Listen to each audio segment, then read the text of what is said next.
ಇವಾಗ working memory ಅಂದರೆ ಏನು, ಬಟ್ ಗಮನ ಬೇರೆ ಕಡೆಗೆ ಹೋಗಿ ವಾಪಸ್ ಬಂದರೂ ಕೂಡ ಅದು ನಮ್ಮ ಮನಸ್ಸಲ್ಲಿರುತ್ತೆ.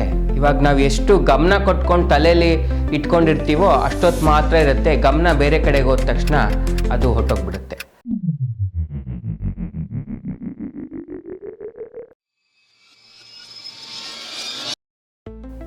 Hello everyone, I am doctor Kishore, consultant neurologist. Types of memory ಬಗ್ಗೆ ತಿಳ್ಕೊಳ್ಳೋಣ. ಮೆಮೊರಿಯಲ್ಲಿ ಎಷ್ಟು ಟೈಪ್ಸ್ ಇದೆ? Grossly 3 types. ಒಂದು ವರ್ಕಿಂಗ್ ಮೆಮೊರಿ ಅಂತ ಹೇಳ್ತೀವಿ, ಒಂದು ರೀಸೆಂಟ್ ಮೆಮೊರಿ ಆ್ಯಂಡ್ ಒಂದು ಲಾಂಗ್ ಟರ್ಮ್ ಮೆಮೊರಿ ಅಂತ. ಇವಾಗ ವರ್ಕಿಂಗ್ ಮೆಮೊರಿ ಅಂದರೆ ಏನು? Immediate memory. ಇವಾಗ ನಾವು ಎಷ್ಟು ಗಮನ ಕೊಟ್ಕೊಂಡು ತಲೆಯಲ್ಲಿ ಇಟ್ಕೊಂಡಿರ್ತೀವೋ ಅಷ್ಟೊತ್ತು ಮಾತ್ರ ಇರುತ್ತೆ. ಗಮನ ಬೇರೆ ಕಡೆಗೆ ಹೋದ ತಕ್ಷಣ ಅದು ಹೊಟ್ಟೋಗ್ಬಿಡುತ್ತೆ. ಅದನ್ನು ನಾವು ವರ್ಕಿಂಗ್ ಮೆಮೊರಿ ಅಂತ ಹೇಳ್ತೀವಿ.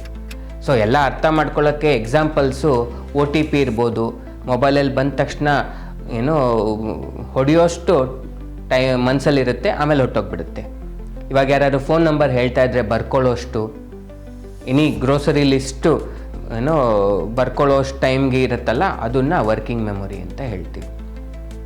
ರೀಸೆಂಟ್ ಮೆಮೊರಿ ಅಂದರೆ ಇವಾಗ ಆಗಿರೋಂಥ ಈವೆಂಟ್ಸು, ಬಟ್ ಗಮನ ಬೇರೆ ಕಡೆಗೆ ಹೋಗಿ ವಾಪಸ್ ಬಂದರೂ ಕೂಡ ಅದು ನಮ್ಮ ಮನಸ್ಸಲ್ಲಿರುತ್ತೆ. ಅದನ್ನು ನಾವು ರೀಸೆಂಟ್ ಮೆಮೊರಿ ಅಂತ ಹೇಳ್ತೀವಿ. ಇವಾಗ ನಾವು ಕುಕ್ ಮಾಡ್ತಿರ್ಬೋದು, ಅಥವಾ ಹಾಕಿದ್ದೀನ ಇಲ್ವಾ, ಅಥವಾ ಯಾವ್ಯಾವ ಸ್ಟೆಪ್ ಕರೆಕ್ಟಾಗಿ ಆಗಿದೆ, ಅಥವಾ ದಿನನಿತ್ಯ ಆ್ಯಕ್ಟಿವಿಟೀಸ್ನಲ್ಲಿ ನಡೀತೋ ಅಂಥದ್ದೆಲ್ಲ, ಊಟ ಮಾಡಿದ್ದೀವಾ ಇಲ್ವಾ, ಏನು ಊಟ ಮಾಡಿದ್ವಿ, ಅವೆಲ್ಲ ರೀಸೆಂಟ್ ಮೆಮೊರಿಗೆ ಬರುತ್ತೆ.